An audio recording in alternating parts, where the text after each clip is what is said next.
Après 3 semaines de pause dans le calendrier des courses hors stade, les amateurs de sentiers et de dénivelé vont pouvoir rechausser les baskets et réépingler un dossard ce dimanche à Saint-Dié-des-Vosges pour la 20e édition du Trail des Roches, l'un des plus anciens du département, né en 2002. C'est une des plus vieilles courses de la région, au Grand Est, je dirais même.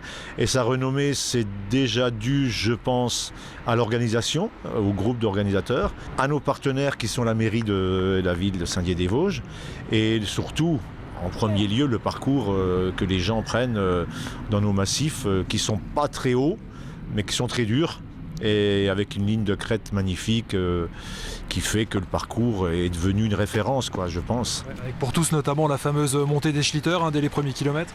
C'est ça, elle est devenue mythique, la montée des Schlitter.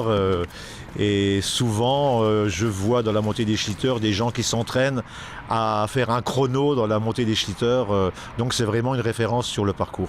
Combien de courses, combien de participants attendus ce week-end ? Il y a 3 courses, le 12, le 20 et le 40. Et sur la globalité, il y a eu 150 inscrits. Et je pense que si le soleil est de la partie, ce que je crois, parce que le dernier week-end d'avril, il fait toujours beau, venez nombreux, on sera plus de 1000 participants. Tout ça, ça se passera dans le massif de l'Ormont et de la Bure. C'est ça, l'Ormont et la Bure pour 40 km, et le 20 km et le 12 km, c'est dans l'Ormont. Ça fait quelques années que vous avez délaissé le massif du Camber. Oui, on a eu le mythique parcours dans le Camber. Il est d'ailleurs une référence dans le Camber parce qu'il est tracé tout le temps. Et on a commencé là-bas. Mais on voulait faire 3 massifs, Camber, Madeleine et Ormont. Mais c'est trop compliqué sur le plan du bénévolat et de la circulation. C'est pas vous qui l'organisez, mais il y aura une belle course mythique aussi qui fait son retour au Camber cette semaine. Oui, le club d'athlétisme de Saint-Dié organise à nouveau la course du 1er mai, qui était une référence avant.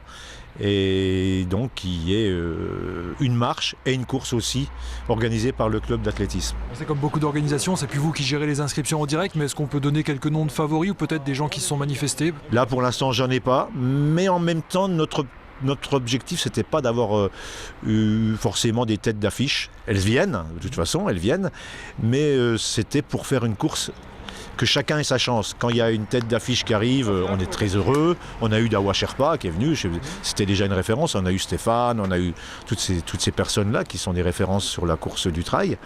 Mais chacun a sa chance au Trail des Roches.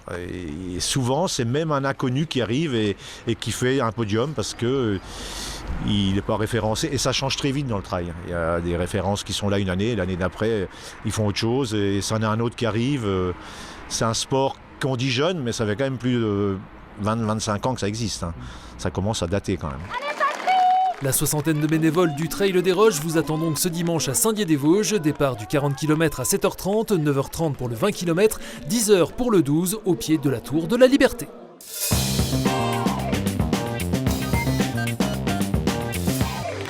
Dans le reste de l'actualité sportive du football, alors qu'en National, le SAS joue dès ce vendredi soir à Châteauroux. En National 3, la course au maintien se poursuit également pour l'US Raon-l'Étape qui reçoit ce samedi le leader de cette poule Grand Est, Thionville-Lusitanos, pour un match à enjeu. Une victoire permettrait aux Raonais actuels 11e et potentiellement relégables de se donner un peu d'air au classement.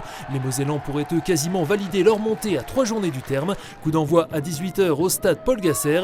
4e est déjà assuré du maintien. Le Estaon de son côté se déplace chez le 6e. Sarunion.